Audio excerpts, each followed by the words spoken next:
क्या आप ये इमेजिन कर सकते हैं कि स्पेस में जाने वाले स्पेसक्राफ्ट किन किन मुश्किलात का सामना करते हैं? और क्या हो अगर स्पेस में ट्रेवल करते हुए आपके सामने एक बहुत बड़ा स्टार आ जाए? जी हाँ, आपने बिल्कुल सही सुना। इस वक्त वॉयेजर 1 और वॉयेजर 2 ऐसी ही मुश्किलात का सामना कर रहे हैं। आज इन्हें लॉन्च हुए 45 साल हो चुके हैं। इन स्पेसक्राफ्ट्स ने अपने इस टाइम में हमें बहुत ज्यादा इंफॉर्मेशन दी है। ये कहना गलत नहीं होगा कि इन स्पेसक्राफ्ट्स के जरिए ही आज हम स्पेस के बारे में इतना कुछ जानते हैं। इन्हें लॉन्च हुए 45 साल हो चुके हैं, लेकिन आज भी इनके इंस्ट्रूमेंट्स सही काम कर रहे हैं। सिर्फ इंस्ट्रूमेंट्स ही नहीं, बल्कि ये स्पेसक्राफ्ट खुद ही अपने आप को स्पेस के एटमॉस्फेयर से बचाने में कामयाब हुए हैं। इतने सालों से ये स्पेस के लो टेम्परेचर, रेडिएशंस और डस्ट से अब तक बचे हुए हैं, क्योंकि ये मल्टी लेयर थर्मल इंसुलेट्स है। इनके अंदर मौजूद हर इंस्ट्रूमेंट्स को अच्छे से सील किया गया है ताकि स्पेस के एटमॉस्फेयर का इनके ऊपर कोई भी असर ना हो। वॉयेजर स्पेसक्राफ्ट के लॉन्च होने से कुछ ही टाइम पहले इनके अंदर मौजूद केबल्स को एल्यूमिनियम फॉइल से लपेटा गया था ताकि स्पेस की रेडिएशंस इन्हें खराब ना कर सके। जब इन स्पेसक्राफ्ट को लॉन्च किया गया था तब ये जुपिटर, सैटर्न, यूरेनस और नेपच्यून के करीब से गुजरा और इसने बहुत ही शानदार इमेजेस को कैप्चर भी किया। इनमें से सबसे ज्यादा फेमस इमेज ये है। इसमें जो छोटा सा डॉट आप देख रहे हैं वो हमारी जमीन है। इस इमेज को पेल ब्लू डॉट कहा जाता है।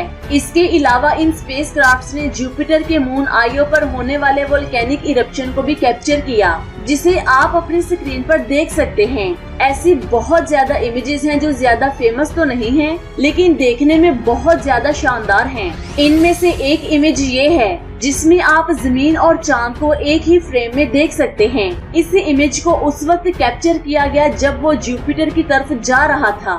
इसके अलावा आप टाइटन को भी देख सकते हैं। इस इमेज में टाइटन की डिस्क को दिखाया गया है। अगर आप टाइटन के बारे में नहीं जानते तो मैं आपको बता दूं, ये सैटर्न का सबसे बड़ा चांद है। साइंटिस्ट का कहना है कि फ्यूचर में हम इस पर जाकर अपनी बस्तियां भी बसा सकते हैं। इस इमेज में नजर आने वाले डिफरेंट कलर्स गैसेस की वजह से बनते हैं। टाइटन पर नाइट्रोजन, मीथेन, हाइड्रोजन और कार्बन के बहुत ज्यादा कंपाउंड्स मौजूद हैं, जिसकी वजह से ऐसा कलर नजर आता है। साइंटिस्ट के मुताबिक जमीन पर जिंदगी का आगाज होने से पहले इसका एटमॉस्फेयर भी कुछ ऐसा ही दिखाई देता होगा।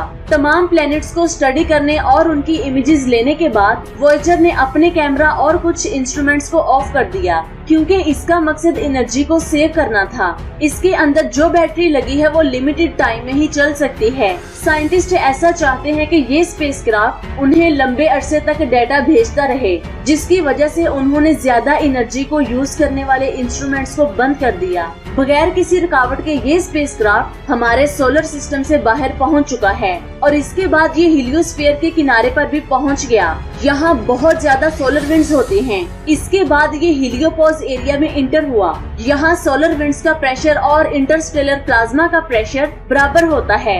ये बात आप जान लें कि साइंटिस्ट ने इस एरिया के बारे में सिर्फ और सिर्फ सिमुलेशन के जरिए ही स्टडी किया था, लेकिन अब सच में ये स्पेसक्राफ्ट वहाँ पहुँच चुका है। इस एरिया में सोलर विंड्स के पार्टिकल्स और आउटर स्पेस के पार्टिकल्स आपस में टकराते रहते हैं। इनकी स्पीड बहुत ज्यादा तेज होती है। इस टक्कर की वजह से बहुत ज्यादा लाइट और हीट रिलीज होती है। जब यही चीज बड़े पैमाने पर होती है तो वॉल ऑफ फायर नाम का एक स्ट्रक्चर बन जाता है। इस एरिया का टेम्परेचर तकरीबन 29,700 डिग्री सेल्सियस से लेकर 49,700 डिग्री सेल्सियस के दरमियान में है, जो हमारे सूरज की सतह के टेम्परेचर से 10 गुना ज्यादा है। अब आप खुद अंदाजा लगा सकते हैं कि ये एरिया कितना ज्यादा गर्म है। इतना ज्यादा टेम्परेचर सुनने के बाद आपको ऐसा लग रहा होगा कि ये स्पेसक्राफ्ट्स इस एरिया से आगे नहीं जा सकेंगे।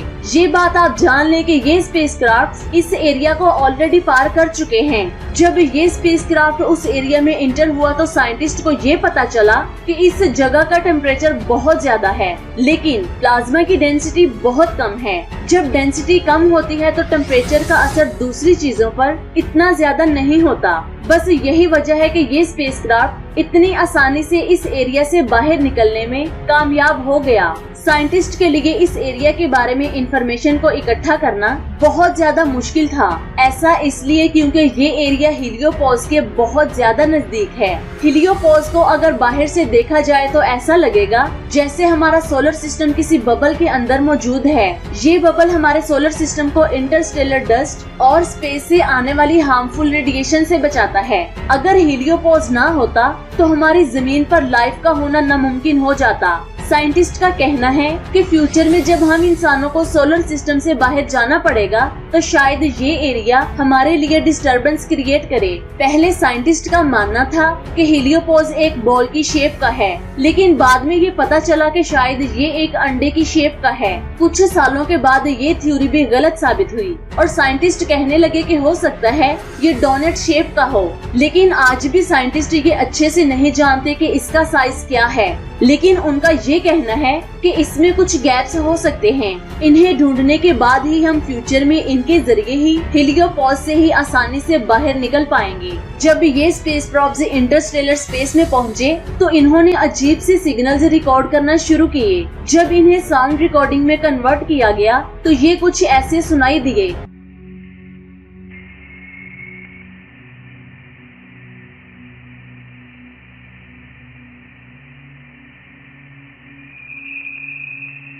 इन्हें सुनकर ये कहा जाने लगा कि ये सिग्नल्स एलियंस ने भेजे हैं, लेकिन बाद में नासा के साइंटिस्ट ने ये कंफर्म किया कि ये कोई एलियंस नहीं बल्कि इंटरस्टेलर स्पेस में मौजूद गैस की आवाज है।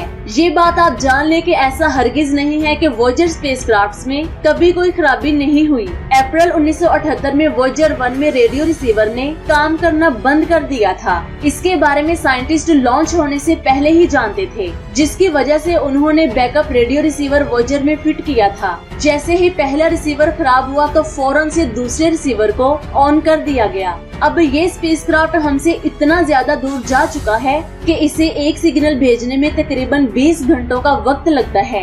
ये बात आप जान ले कि आहिस्ता आहिस्ता इसकी बैटरी भी खत्म हो रही है, जिसकी वजह से ये खुद को सही से मेंटेन नहीं कर पा रहा। साइंटिस्ट का कहना है कि इतना कुछ होने के बावजूद भी ये स्पेसक्राफ्ट 2025 तक हमें सिग्नल्स भेजता रहेगा। इसके बाद ये हमें डेटा भेजना बंद कर देगा, लेकिन स्पेस में हमेशा के लिए ही ट्रेवल करता रहेगा। 400 सालों के बाद ये ग्लीज स्टार के करीब से गुजरेगा। ये स्टार हमारे सोलर सिस्टम से 70.6 लाइट ईयर्स की दूरी पर मौजूद है और ये स्पेसक्राफ्ट 230 मिलियन सालों में हमारी मिल्की वे गैलेक्सी का एक चक्कर मुकम्मल करेगा। कुछ लोगों का ये सवाल होगा कि क्या वॉयेजर 1 इतने लंबे अरसे तक ट्रेवल कर पाएगा, तो इसका कोई ठोस जवाब नहीं है। साइंटिस्ट का कहना है कि मिल्की वे गैलेक्सी में बहुत ज्यादा डस्ट मौजूद है, जिसकी वजह से ये स्पेसक्राफ्ट बहुत जल्द खराब हो जाएगा। यहाँ पर एक सवाल आता है, अगर इस वक्त वॉयेजर की कैमरा को ऑन किया गया तो हमें क्या दिखाई देगा? फिलहाल ये स्पेस के अंधेरे में मौजूद है, जिसकी वजह से हमें कुछ भी दिखाई नहीं देगा और एनर्जी की सेविंग के लिए इसके कैमरा को बंद किया गया है। ये कहना गलत नहीं होगा कि जब भी स्पेस टेक्नोलॉजी की बात आएगी तो वॉयेजर स्पेसक्राफ्ट का नाम सरे फहरिस्त होगा। तो ये थी आज की अमेजिंग वीडियो। आपको कैसी लगी नीचे कमेंट्स करके जरूर बताएं। अपना बहुत सारा ख्याल रखें, दुआओं में याद रखें। अल्लाह हाफिज।